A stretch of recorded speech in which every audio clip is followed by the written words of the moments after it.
Jadi kawan-kawan semua, hari ini saya bahagia lagi ya. Disodorkan oleh paslon 02, 6 ahli rontok semua. Makanya saya katakan dari 6 ahli ini sia-sia. Mudah-mudahan 6 ahli itu tidak dimarahi oleh paslon 02 ya.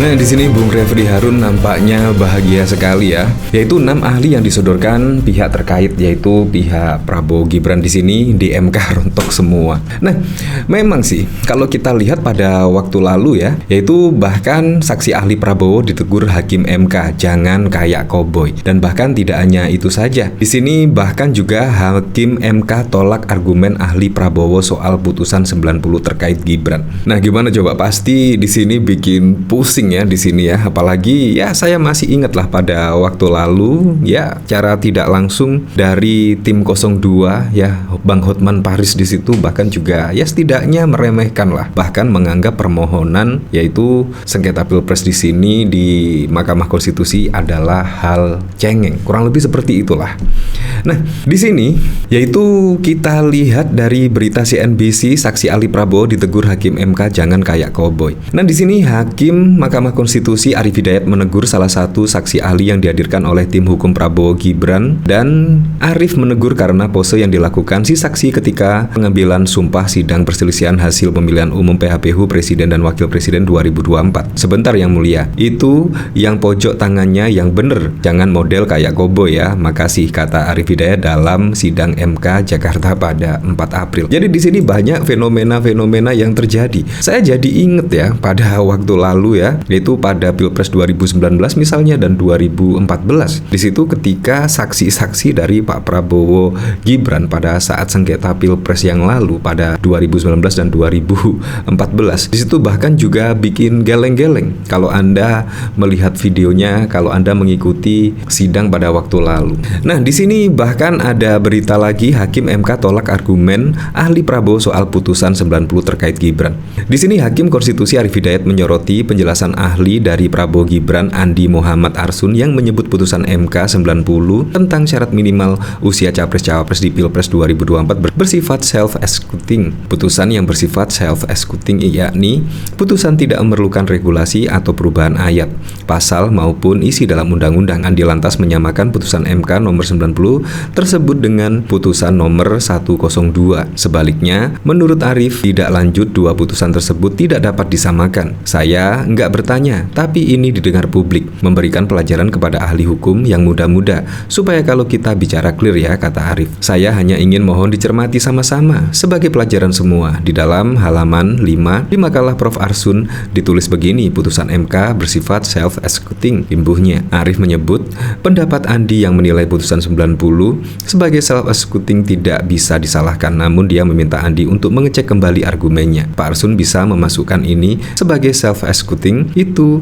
enggak masalah, karena guru besar berpendapat salah siapa tahu 10 tahun ke depan jadi teori baru kan, enggak masalah sebetulnya. Ya, seperti itu. Nah, dari sini saya juga penasaran ya, beritanya kira-kira seperti apa ya, yaitu 6 ahli yang disodorkan pihak terkait di MK itu rontok semua. Kok bisa ya di sini? Ya terus terang, saya ketika melihat saksi ahli 02 yang dikomentari oleh Refli Harun, argumennya rontok semua, di situ saya teringat oleh Hotman Paris memang pada saat lalu ya, menyebut cengeng dan lain sebagainya.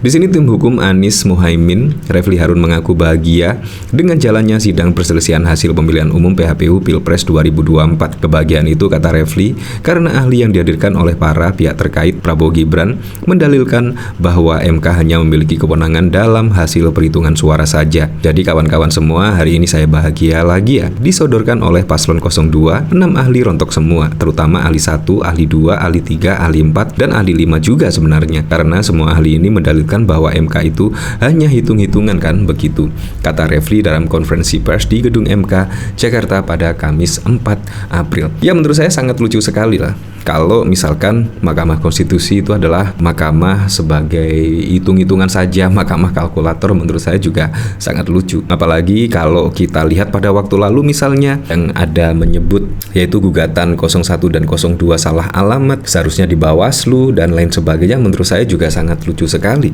Karena ketika ada laporan ke Bawaslu, ya tindakan pun juga tidak tegas ya. Dan bahkan ketika ada laporan dan juga sudah ada pelanggaran kampanye khususnya, di situ bahkan juga tidak ada teguran dan bahkan juga sanksi tegas dari Bawaslu. Makanya di sini semuanya juga berpendapat atau sepakat membawa gugatan di sini di Mahkamah Konstitusi. Menurut saya itu yang lebih clear kalau menurut saya. Nah, di sini bahkan ada berita yaitu dari Medcom ID, sebut MK hanya berwenang urus hasil pemilu, saksi ahli Prabowo disentil hakim. Kan di sini lucu. Tiba-tiba ya seolah-olah malah lebih hakim daripada hakim MK ya di sini. Di sini ahli kubu Prabowo Gibran, Abdul Karim Ramadan, disekak Hakim Konstitusi Saldi Isra. Momen itu terjadi saat Saldi mendalami pernyataan Abdul soal kewenangan Mahkamah Konstitusi. Awalnya Abdul menyampaikan MK hanya berwenang mengurus sengketa hasil pemilihan umum atau kuantitatif. MK disebut tidak bisa memproses masalah kualitatif seperti administrasi pemilu. Kalau ahli sempat coba lihat putusan MK nomor 1 tahun 2019 tentang sengketa Pilpres halaman 1934, kata Saldi di gedung MK Jakarta Pusat pada 4 April.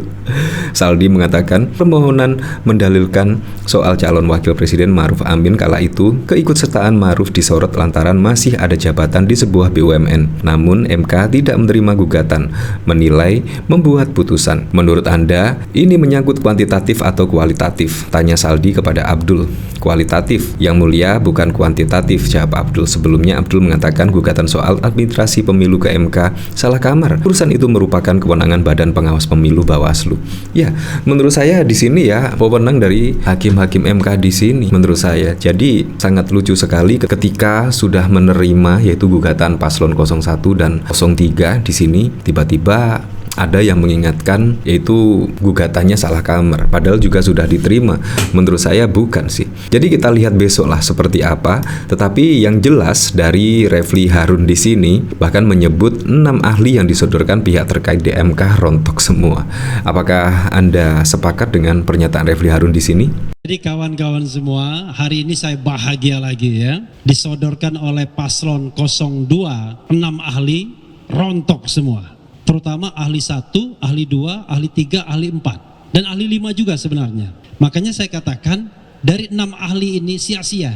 Mudah-mudahan 6 ahli itu tidak dimarahi oleh paslon 02 ya, karena ternyata tidak meyakinkan. Dan tidak meyakinkannya tadi terlihat kan dari lawyer-lawyernya nggak ada mention ahli. Ya seperti itulah.